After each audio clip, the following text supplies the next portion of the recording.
ओम शांति। ओम शांति। आज 9 तारीख के बाबा की महावाक्य है। आज बाबा ने कहा, मीठे बच्चे, तुम्हारी बिगड़ी को सुधारने वाला अर्थात तकदीर बनाने वाला एक बाप है। तुम्हारी बिगड़ी को सुधारने वाला अर्थात तकदीर बनाने वाला एक बाप है, जो तुम्हें नॉलेज देकर तकदीरवान बनाते हैं। बाबा ने कहा, जो तुम्हें नॉलेज देकर तकदीरवान बनाते हैं। प्रश्न बाबा ने पूछा, तुम बच्चों की इस रूहानी भट्टी का एक कायदा है, कौन सा? बाबा ने कहा, कौन सा कायदा है इस रूहानी भट्टी का? भट्टी अर्थात याद की यात्रा। एक साथ बैठते हैं तो भट्टी कहा जाता है। ठीक है, वैसे अकेले भी कर सकते हैं भट्टी, मतलब बाबा की याद में बैठना, उसका ज़्यादा असर होता है। हाँ, तो बाबा ने कहा, तुम बच्चों की इस रूहानी भट्टी का एक कायदा कौन सा है? तो आंसर है, रूहानी भट्टी में अर्थात याद की यात्रा में बैठने वालों को कभी भी इधर उधर के ख्यालात नहीं चलाने हैं। बाबा ने क्या कहा? रूहानी भट्टी में अर्थात याद की यात्रा में बैठने वालों को कभी भी इधर उधर के ख्यालात नहीं चलाने हैं, एक बाप को याद करना है। अगर बुद्धि इधर उधर भटकती है तो झुटका खाते रहेंगे, उबासी देंगे, इससे वायुमंडल खराब होता है, अपना ही नुकसान करते हैं। बाबा ने बता दिया क्या कायदा है। ठीक है, क्या कहा? झुटका खाते हैं और उबासी देंगे तो वायुमंडल खराब हो जाएगा, अपना ही नुकसान होगा। तो गीत है, दिल का सहारा टूट ना जाए, बन के नसीबा कहीं फूट ना जाए। ओम शांति। मीठे मीठे रूहानी बच्चों ने गीत के 2 अक्षर सुने। बच्चों को सावधानी मिलती है, इस समय जो भी है सबकी तकदीर बिगड़ी हुई है, सिवाय तुम ब्राह्मणों के। बाबा क्या कह रहे हैं? सिवाय तुम्हारे बाकी सबकी तकदीर। क्यों? क्योंकि ज्ञान नहीं है। तो जिसके जीवन में ज्ञान नहीं, उसकी क्या तकदीर फिर? नहीं, जैसे कहते हैं ना, जिसके जीवन में पढ़ाई नहीं, उसका तो जीवन व्यर्थ है। तो ऐसे बाबा कह रहे हैं, जिसके जीवन में ज्ञान नहीं, उसकी क्या तकदीर? तो बाप को कहा ही जाता है तकदीर बनाने वाला। तुम जानते हो शिव बाबा कितना मीठा है। बाबा अक्षर बहुत मीठा है। बाप से सब आत्माओं को वर्षा मिलता है। लौकिक बाप से बच्चों को वर्षा मिलता है, बच्ची को नहीं। तो यहाँ तो बच्चा हो बच्ची हो सबको मिलता है, क्योंकि भगवान के लिए ना कोई मेल है और ना तो दुनिया में है ना। तो बाबा ने कहा, यहाँ तो सभी को बाप पढ़ाते हैं। आत्माओं को अर्थात अपने बच्चों को, किसको पढ़ाते हैं? ठीक है, भगवान पढ़ा रहे हैं। बाप पढ़ाते हैं आत्माओं को। आत्मा समझती है हम सब ब्रदर्स हैं, यानी हम सब बरोबर ब्रदरहुड कहा जाता है। 2 दिन पहले ही बताया था। ठीक है, फादरहुड तो नहीं होता। तो एक भगवान के बच्चे हैं, फिर इतना लड़ते झगड़ते क्यों हैं? सब आपस में लड़ते ही रहते हैं। बाबा कह रहे हैं, अनेक धर्म अनेक मतें हैं, और मुख्य बात तो रावण राज्य में लड़ाई ही चलती है, क्योंकि विकारों की प्रवेशता है। बाबा ने कहा, लड़ाई इसलिए होती है क्योंकि विकारों की प्रवेशता है, मतलब विकार है। अब देखो, जैसे किसी को गुस्सा आता है तभी तो लड़ाई होती है, अंदर ही अंदर वो चलता रहता है, फिर एक दिन निकल जाता है। तो क्रोध विकार है। ठीक है, तो उसकी वजह से, और जब उनका वो उतर जाता है तो कैसे सॉरी भी बोल देते हैं, बहुत से लोग रियलाइज भी करते हैं इस बात को। ठीक है, तो बाबा ने कहा, काम विकार पर भी कितना लड़ाई झगड़ा होता है। ऐसे बहुत राजाओं ने लड़ाई की है, काम के लिए बहुत लड़ते हैं, कितने खुश होते हैं। कोई के साथ दिल होती है तो मार भी देते हैं। काम महाशत्रु है। क्रोधी वाले को तो क्रोधी ही कहेंगे, लोभ वाले को लोभी कहेंगे, लेकिन जो कामी है उनके बहुत नाम रखे हैं। इसीलिए कहा जाता है, अमृत छोड़ विष काहे को खाए। ठीक है, तो बाबा ने कहा शास्त्रों में अमृत नाम लिख दिया है। अमृत कौन सा? हाँ, ज्ञान अमृत। दिखाते हैं सागर मंथन किया तो अमृत निकला। कलश लक्ष्मी को दिया। कितनी कहानियां हैं, इसमें भी बड़ी ते बड़ी बात है सर्वव्यापी की। बाबा ने कहा शास्त्रों में जो कुछ कहा सो कहा, लेकिन सबसे बुरी और बड़ी बात कौन सी है? हाँ, कि जो भगवान सब जगह है, ये बहुत बड़ी बात है।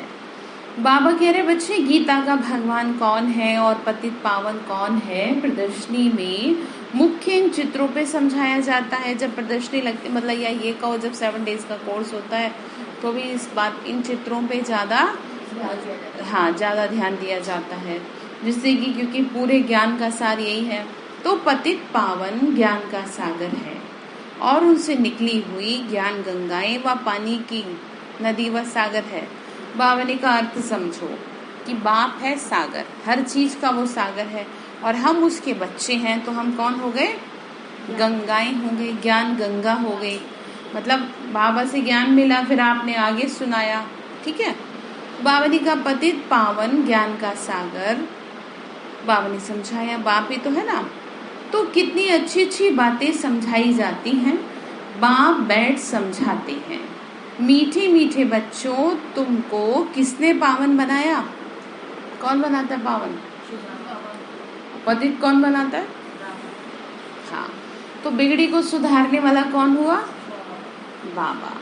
वो पतित पावन कब आते हैं, कब सुधारते हैं बिगड़ी को, ये खेल कैसे बना हुआ है बाबा ने का कोई जानता ही नहीं, और ये उलझ जाते हैं। तो बाप को कहा जाता है नॉलेजफुल, ब्लिसफुल और पीसफुल, दया का सागर, ज्ञान का सागर और शांति का सागर। तो बाबा ने का बच्चे समझने में आता है ना, बरोबर रावण हमारी बिगाड़ते हैं। जैसे विकार आ जाते हैं किसी में तो कैसे अच्छे भले घर टूट जाते हैं, है ना। तो किसने बिगाड़ा? रावण। हाँ, विकारों ने बिगाड़ा। तो बाबा कह रहे बच्चे देखो, फिर भारतवासी उसको वर्ष भर चलाते भी हैं। तो ये भारत का कितना बड़ा दुश्मन है। दुर्भाग्य भी कह लो, सही कहा आपने कि दुर्भाग्य ये है कि जो से हर वर्ष जलाते हैं तो भी नहीं जलता ही नहीं। तो भारत में हर वर्ष चलाते हैं। उनसे पूछो कब से जलाते आते हो, तो कहेंगे ये तो अनादि चला आया है, जब से सृष्टि शुरू हुई तब से जला रहे हैं। अब कब से सृष्टि शुरू हुई जरा बताओ? पता ही नहीं। तो बाबा ने खोले राज, ठीक है, तभी तो उसे कहा जाता है ज्ञान का सागर। हाँ, कुछ नहीं पता तो क्या कहें फिर, तो कहेंगे तो अनादि चलाया। तो शास्त्रों में जो पढ़ा वो सत्य सत्य करते आते हैं। सत्यवचन महाराज कहीं भी सुनते तो क्या कहते हैं? सत्यवचन महाराज। तो बावली का मुख्य भूल है, कौन सी मुख्य भूल? हाँ, सर्वव्यापी कह दिया। हाँ, भूल गए ना, तो ये ड्रामा विनोद है, हार जीत का ये खेल है ना। बाबा ने क्या कहा? ये हार जीत का खेल है। माया से हारे हार, माया से जीते जीत। माया से कैसे हार खाते हैं ये भी समझाया है। बाबा ने का विकारों के वशीभूत हो जाते हैं तो हार खा लेते हैं। पूरा आधा कल्प रावण राज्य चलता है, 1 सेकंड का भी फर्क नहीं हो सकता। मतलब द्वापर और कलयुग में रावण का राज्य रहता है।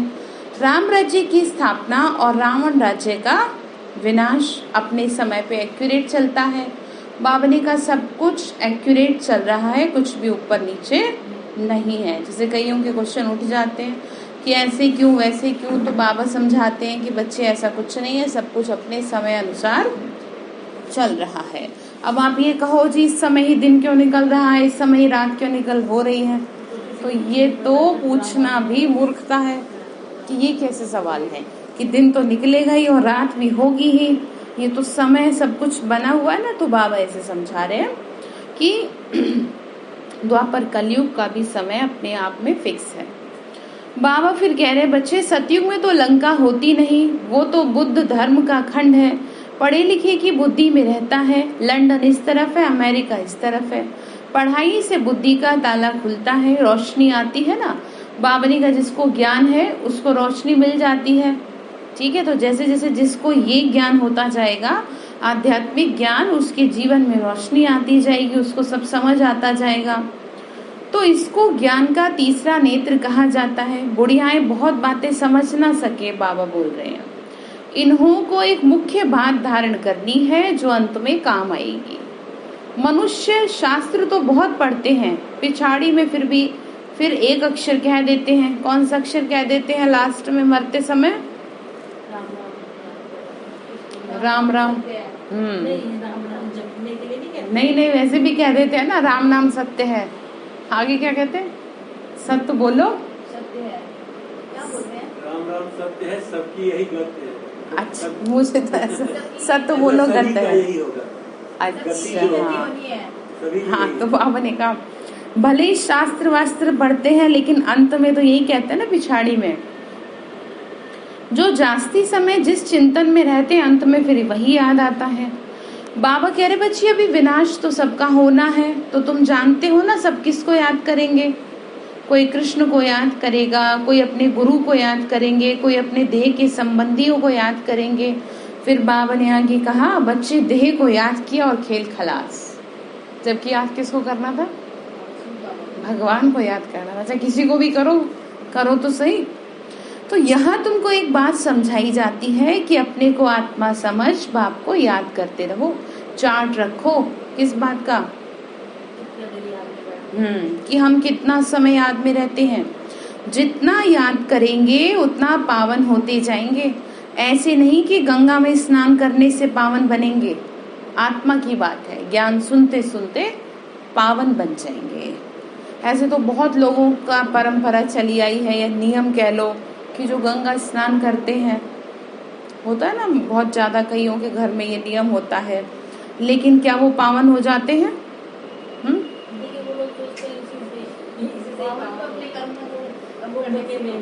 भगवान को याद करने से पावन बनेंगे ना। तो बाबा ने कहा आत्मा ही पतित है और आत्मा ही पावन बनती है। बाप ने समझाया है कि आत्मा एक स्टार बिंदी है, प्रकृति के बीच में रहती है। कहते हैं आत्मा अति स्टार सूक्ष्म है। तो तुम बच्चे ही इन बातों को समझ सकते हो। बाबा ने कहा बच्चे तुम ही ये रियलाइज कर सकते हो कि आत्मा प्रकृति के बीच में बैठी है। बाबा कहते बच्चे मैं कल्प के संगम युगे आता हूँ। फिर उन्होंने कल्प अक्षर छोड़ युगे युगे लिख दिया, मतलब भगवान हर युग में आते हैं। तो अब पूछे कोई कि कहाँ है भगवान? अब इतना मनुष्य दुखी है, इतना परेशान है, तो कहाँ है भगवान? और अगर वो आता है तो क्यों जब तब करती है दुनिया जब कुछ भी होता है? अब जब कोविड की एक सिचुएशन बहुत जब ज्यादा हो गई थी, तो बहुत लोगों ने यज्ञ करे थे, बहुत पूजा पाठ हुई थी।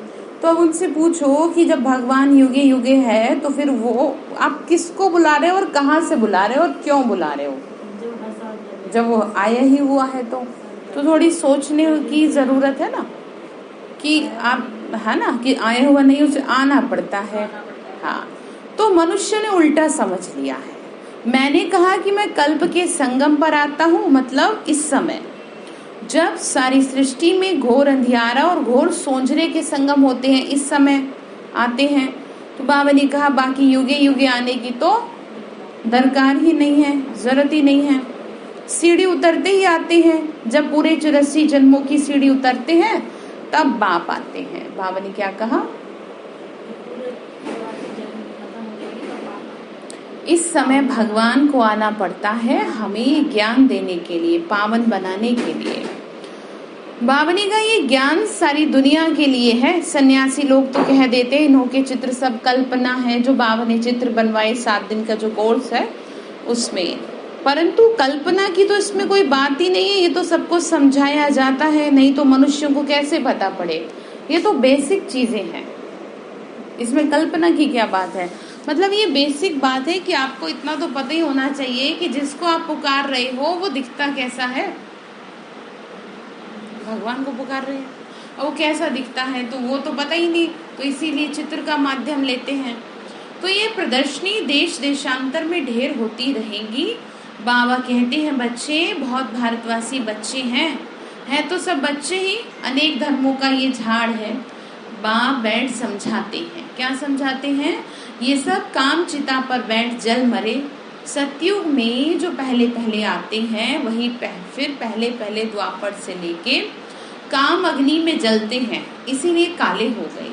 तो अभी सबकी सदगति होनी है और बाबा कह रहे बच्चे तुम सदगति के निमित्त बने हो, मतलब सबके कल्याण के तुम निमित्त बने हो। तुम्हारे पिछाड़ी सबकी सदगति होनी है। बाबा कह रहे बच्चे तुम्हारे माध्यम से मुझे सबका कल्याण करना है। क्यों? क्योंकि वह है तो ज्योति बिंदु। अब कैसे करेंगे? किसी का तो माध्यम लेंगे। अब किसी का जीवन सुधारने के लिए सबसे पहले आपका सुधारेंगे, तो आपको देख करके फिर दूसरे का सुधरेगा। तो बाप कितनी अच्छी रीति समझाते हैं, कहते हैं बस क्या करो, मुझे याद करो। आत्मा ने ही दुर्गति को पाया है। आत्मा पतित होने से फिर शरीर भी ऐसा मिलता है। तो आत्मा को पावन बनने की युक्ति बाप बताते हैं। शिव बाबा क्या कह रहे हैं? बच्चे तुम्हारी आत्मा कैसे पावन बने, ये युक्ति मैं तुम्हें बताता हूँ कि तुम मुझे याद करते जाओ, स्वयं को आत्मा निश्चय करते जाओ। धीरे धीरे आत्मा में ताकत भरती जाएगी और जो इम्प्योरिटी है वो निकलती जाएगी, क्योंकि सारी मेहनत स्वयं को आत्मनिश्चय करने में है और शिव बाबा को ज्योति स्वरूप रूप देखने में है। क्योंकि शरीरों को तो सुबह से शाम तक आप देखते ही हैं, लोगों से मिलते हैं, बातचीत करते हैं, लेकिन बाबा को कौन देखता है? कोई भी नहीं। ज्योति बिंदु को कौन देखता है? उसमें भी थोड़ी बहुत देर के लिए आपकी बुद्धि एकाग्र होती होगी, ठीक है ना। तो फिर बाबा ने कहा त्रिमूर्ति के चित्र में ब्रह्मा का चित्र देख मनुष्य हाय हाय मचा देते हैं कि ब्रह्मा क्या है, जबकि जीओडी गॉड से जी मतलब जनरेट है, तो ब्रह्मा द्वारा जनरेट करते हैं, तो इनको ब्रह्मा क्यों कहते हैं? क्वेश्चन है। तो ब्रह्मा तो सूक्ष्मतनवासी देवता है, यहाँ कहाँ से आया? ये दादा तो नामी ग्रामी था। अखबारों में सब जगह पढ़ा था। एक जौहरी कहता है मैं श्री कृष्ण हूँ, हमको 16,108 रानियां चाहिए। बड़ा हंगामा मच गया भगाने का। अब एक एक से माथा कौन मारे। जब संस्था की शुरुआत हुई तो लोगों ने ऐसी ऐसी बातें अखबारों में डालनी शुरू करी। ये 1936 की बात है कि जब ऐसे लोगों ने कहा, जबकि बाबा ने तो ऐसा कुछ कहा ही नहीं। ब्रह्मा बाबा के अंदर तो शिव बाबा का आगमन होता था। तो बाबा ने कहा इतने ढेर मनुष्य हैं, अब एक एक को बैठ कौन समझाए, कैसे समझाए? इसीलिए माध्यम बनाते हैं भाई प्रदर्शनी का। तो बाबा फिर आगे कह रहे हैं आबू में भी कोई आते हैं तो उनको झट कहते हैं अरे ब्रह्मा कुमारियों के पास जाती हो, वो तो जादू कर देती हैं, स्त्री पुरुष को भाई बहन बना देती हैं, लंबी चौड़ी बात बताकर माथा खराब कर देते हैं। कहते हैं ना दुनिया, कहने वाले कहते हैं अब किसका मुंह कौन पकड़े। अब हम किसी से जाके थोड़ी लड़ेंगे, ठीक है, आपको नहीं सुनना तो मत सुनो। हम किसी को जबरदस्ती थोड़ी कह रहे हैं। कोर्स में भी किसी को नहीं कहा जाता कि आप नहीं करो ही। मैं तो आफ्टर कोर्स ये सजेस्ट करती हूँ कि आप घर जाके इन बातों पर विचार करना और अगर आपको अच्छा लगे तो फिर लौट आना, ठीक है ना। फॉलो करो, नहीं तो नहीं करो। तो ऐसे कह देते हैं तो बाबा भी समझा रहे हैं। तो बाबा कहते हैं कि बच्चे तुम मुझे ज्ञान का सागर वर्ल्ड ऑलमाइटी अथॉरिटी कहते हो। वर्ल्ड ऑलमाइटी अथॉरिटी सर्वशक्तिवान, सब वेदों शास्त्रों आदि को जानने वाले बड़े विद्वान को अथॉरिटी कहते हैं ना, क्योंकि सब वेदों शास्त्रों को पढ़ाते हैं।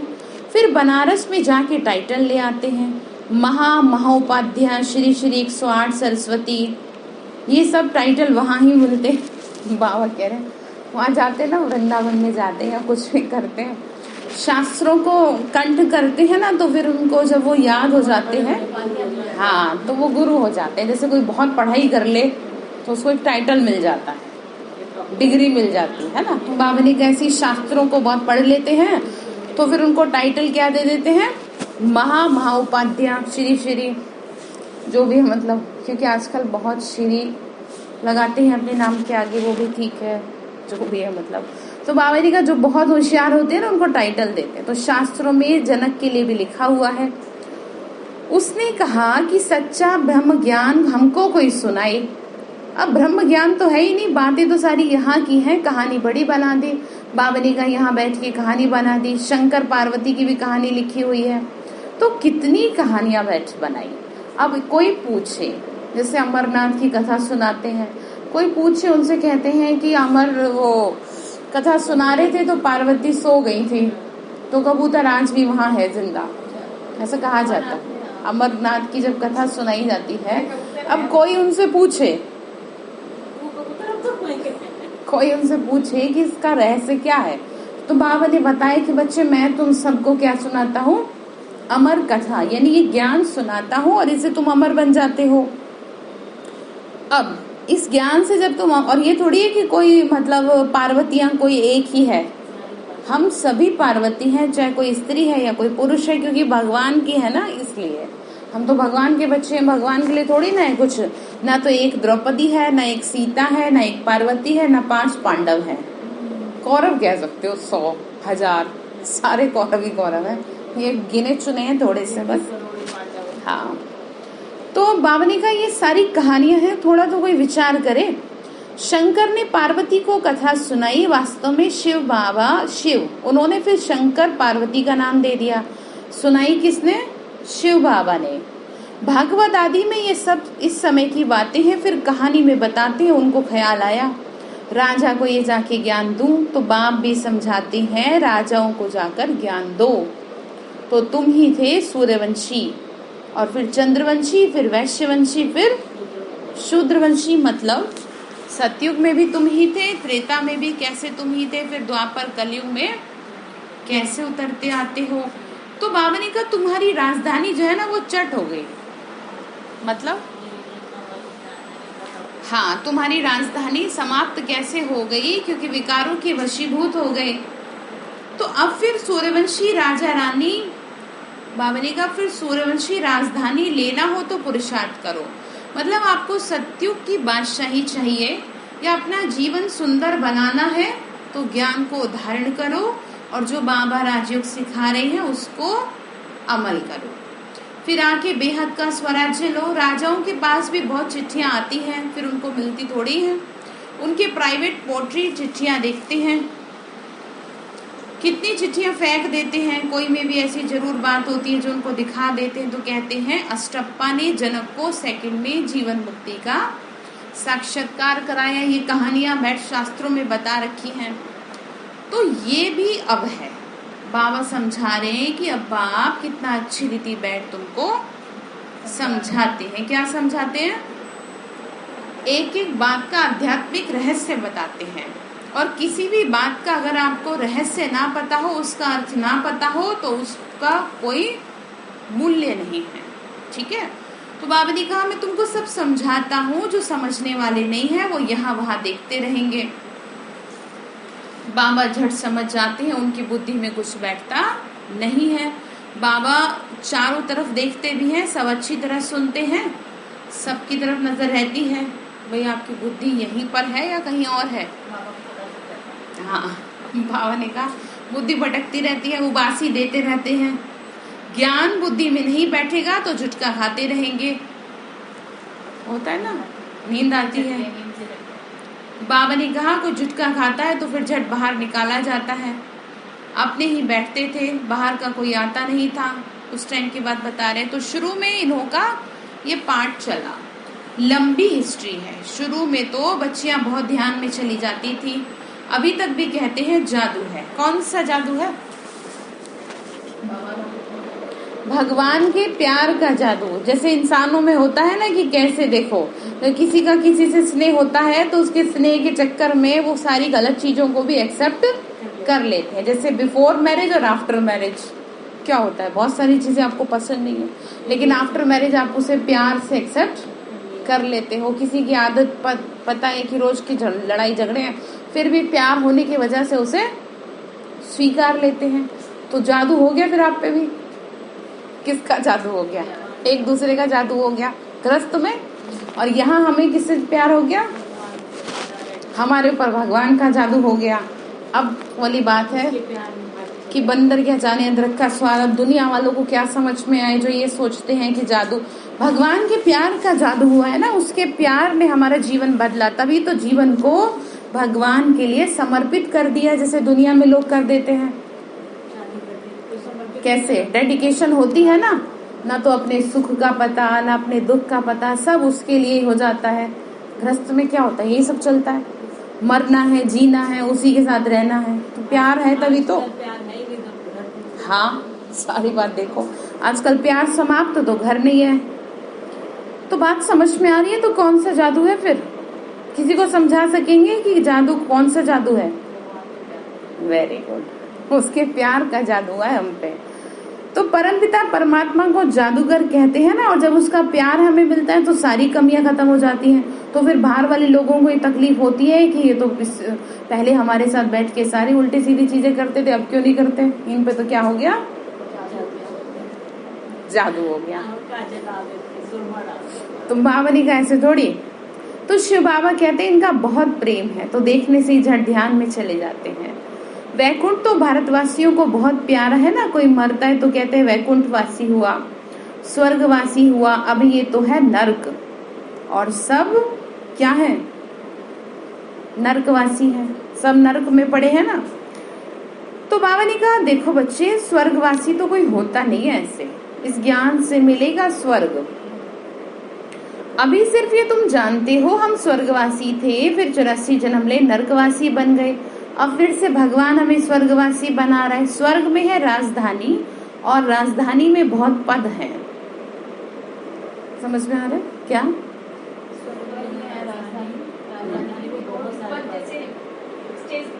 हाँ, जैसी मेहनत, हाँ, या इसको ऐसे समझो जैसे कि बॉलीवुड है तो उसमें कोई डायरेक्टर है, कोई प्रोड्यूसर है, कोई एक्टर है, कोई कैमरामैन है, तो ये सब अपने हिसाब से हैं। तो बाबा ने कहा यहाँ पर भी ऐसे ही हैं, ठीक है। पुरुषार्थ कर नर से नारायण बनना है, तुम जानते हो ये मम्मा बाबा भविष्य में लक्ष्मी नारायण बनते हैं, अभी पुरुषार्थ कर रहे हैं, इसीलिए कहा जाता है फॉलो मदर फादर। जैसे ये पुरुषार्थ करते हैं ना, तुम भी करो। बाबा ने कहा तुम्हें किसी को फॉलो नहीं करना, ब्रह्मा बाबा को फॉलो करना है, क्योंकि इनका भी गृहस्थ जीवन था, ठीक है ना। गृहस्थ में रह के स्वयं को कैसे उदाहरण बनाया इन्होंने। बाबा कह रहे बच्चे तुमको भी बनाना है। जीवन वो है जो दूसरे के लिए उदाहरण बन जाए, जीवन वो नहीं है बस अपना अपना जिया। वो गीत भी है ना, जीना उसका जीना है जो, आगे बताओ, औरों को जीवन देता है, ठीक है। तो बाबा कह रहे बच्चे ये भी याद करो, और सुदर्शन चक्रधारी भी बनना है। तुम बाप को याद करो और वर्षे को याद करो, त्रिकालदर्शी बनो।